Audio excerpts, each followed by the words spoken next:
গভীৰ সংকটত অসমৰ চাহ উদ্যোগ বিদেশৰ পৰা আমদানি কৰা সস্তীয়া চাহ আৰু টি বৰ্ডে জাপি দিয়া নতুন নীতি নিৰ্দেশনাই মৃত্যুৰ মুখলৈ ঠেলি দিছে অসমৰ চাহ উদ্যোগক।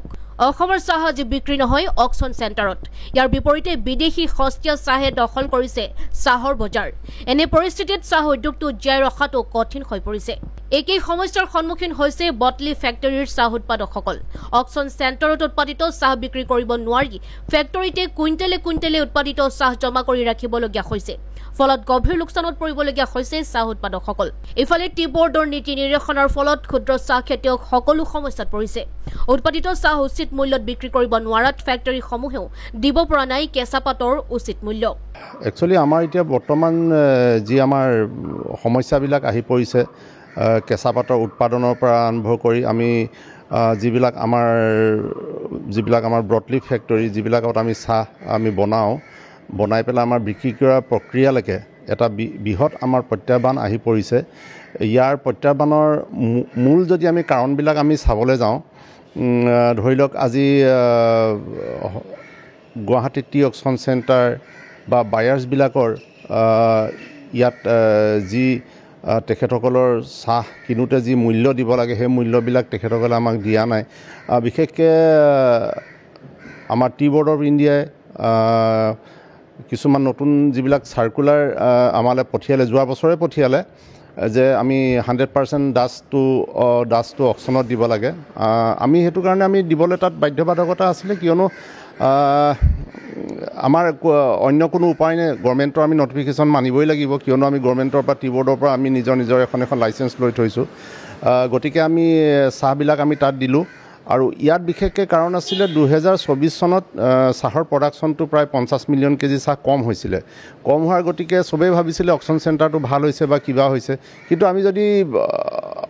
আমি বহু বছৰ যদি আমি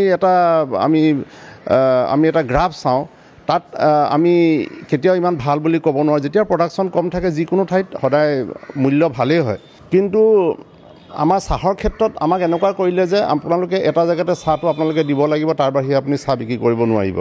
গতিকে আজি সেই অকশ্যন ব্যৱস্থাটো সম্পূৰ্ণ আজি ফেইল হৈ গ'ল। ফেইল হৈ যোৱাৰ মূল কাৰণেই আছে যে গোটেই চাহবিলাক অকশ্যনলৈ গুচি গ'ল। আমাৰ প্ৰাইভেটত আমি চাহ বিক্ৰী কৰা এটা আমাৰ চেনেল আছিলে, সেই চেনেলটো আমাৰ সম্পূৰ্ণ আমাৰ হাতৰ পৰা আজি নাইকিয়া হৈ গ'ল। যোৱাকালি আৰু এটা আমাৰ বৰ দুখজনক কথা এটা আহি পৰিছে, যিবিলাক কেমিকেল আমাৰ ফেইল হৈছিলে সেইবিলাক কেমিকেল এতিয়া আমাৰ অকশ্যন চেণ্টাৰতে হওক বা আমাৰ ফেক্টৰীতে হওক সেইবিলাক চাহ আমি এতিয়া পেলাই দিব লাগিব। আৰু তাৰ বাহিৰে আমাৰ উপায় নাই। যদি আমি পেলাই দিওঁ তেতিয়াহ'লে আমাৰ ইয়াৰ ক্ষুদ্ৰ চাহ খেতিয়কখিনি বহুত ডাঙৰ এটা হলঠেকত পৰিব, কিয়নো আমি ক্ষুদ্ৰ চাহ খেতিয়কৰ পৰাই আমি কেঁচা পাত লৈ আমাৰ চাহ আমি প্ৰস্তুত কৰোঁ আৰু সেই চাহ আমি বজাৰত আমি বিক্ৰী কৰোঁ। আৰু বৰ্তমান পৰিস্থিতিত আজি আপোনালোকৰ সকলোৰে এটা শুনি আছোঁ বা আমি দেখিছোঁ যে আমাৰ ইম্পৰ্ট হৈছে। এতিয়া আমাৰ ভাৰতবৰ্ষতে বা অসমতে আমাৰ চাহৰ ইমান প্ৰডাকশ্যন আছে, তাৰ ওপৰত আমাৰ এটা ইম্পৰ্ট আমাৰ ওপৰত এতিয়া জাপি দিলে নহয় আৰু ইম্পৰ্টৰ এটা ধৰক আপোনাৰ খোলা বজাৰ কৰি দিলে। আজি কেনিয়াৰ পৰা যোৱা বছৰ প্ৰায় 45 মিলিয়ন কেজি চাহ আহিছিলে। এইবাৰ সেই চাহ গৈ আপোনাৰ এতিয়াই জুলাইলৈকে আমাৰ প্ৰায় 70 মিলিয়নৰ ওপৰত আমাৰ চাহ অলৰেডি আমাৰ ইম্পৰ্ট হৈ গ'ল। তাৰ লগতে আপোনাৰ সেই 70 মিলিয়নৰ ঠাইত লগতে আমাৰ নেপালৰ চাহ আছে। নেপালৰ চাহে আজি গোটেই উত্তৰ প্ৰদেশৰ যিখন আমাৰ চাহৰ বজাৰ আছিলে সেইখন সম্পূৰ্ণ গ্ৰাস কৰিলে।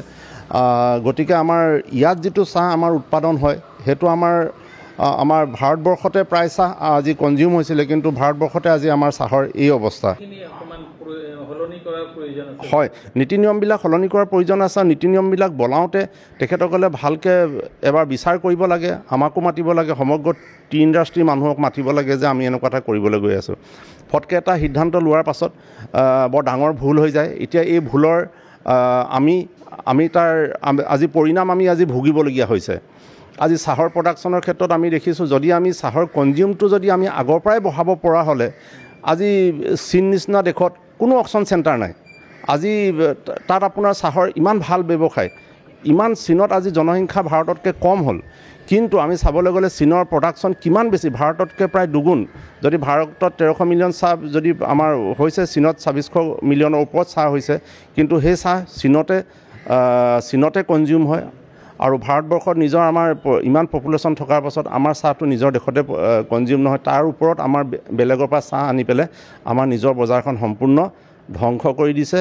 আৰু ইয়াৰ লগতে কেইজনমান মানুহৰ ইম্পৰ্টাৰৰহে ইয়াত মুনাফা হ'ব, কিয়নো মই ভাবোঁ লাখ লাখ খেতিয়ক আমাৰ ইয়াত জড়িত হৈ আছে। আজি আমাৰ ইয়াৰ পৰা 2 লাখ যদি বা 2.5 লাখ খেতিয়ক আছে, তাৰ ওপৰত তাৰ লগত জড়িত অন্যান্য বহুত মানুহ আছে, 20 পৰা 25 লাখ। গোটেই ভাৰতবৰ্ষখন যদি চাবলৈ যাওঁ, আমাৰ ইয়াত কোটিৰ ওপৰত মানুহ ইয়াৰ লগত জড়িত হৈ আছে। তেখেতসকলে নিজে উৎপাদন কৰিছে, চৰকাৰৰ তেখেতসকল কোনো বুজা নহয়, তেখেতসকলে নিজৰ খেতি কৰিছে, চাহ তেখেতসকলে বিক্ৰী কৰিছে, কাৰো ওপৰত তেখেতসকলে ডিপেণ্ডেণ্ট নহয়, তেখেতৰ চাকৰি বাকৰিও বিচৰা নাই। কিন্তু সেই মানুহখিনিক যদি আমি আজি হলঠেকত পেলাবলৈ যাওঁ এই বিশেষ কিছুমান কাৰণত, এইটো বৰ দুৰ্ভাগ্যজনক কথা হ'ব। আৰু মই অনুৰোধ জনাইছোঁ, আমাৰ এজন যোগ্য মুখ্যমন্ত্ৰী হিচাপে আমি ডক্টৰ হিমন্ত বিশ্ব শৰ্মাদেৱক আমি পাইছোঁ। ভাবোঁ তেখেত ভাৰতবৰ্ষৰ এজন যোগ্য মুখ্যমন্ত্ৰী, তেখেতে এই বিষয়ত বিশেষ গুৰুত্ব প্ৰদান কৰি মই ভাবোঁ তেখেতে ইয়াত কিবা এটা সমস্যাৰ সমাধান কৰিব পাৰিব, আৰু মোৰ ইয়াৰ প্ৰতি তেখেতৰ ওপৰত এটা দৃঢ় বিশ্বাসো আছে। ডিব্ৰুগড়ৰ পৰা ইমৰান আলীৰ ৰিপৰ্ট।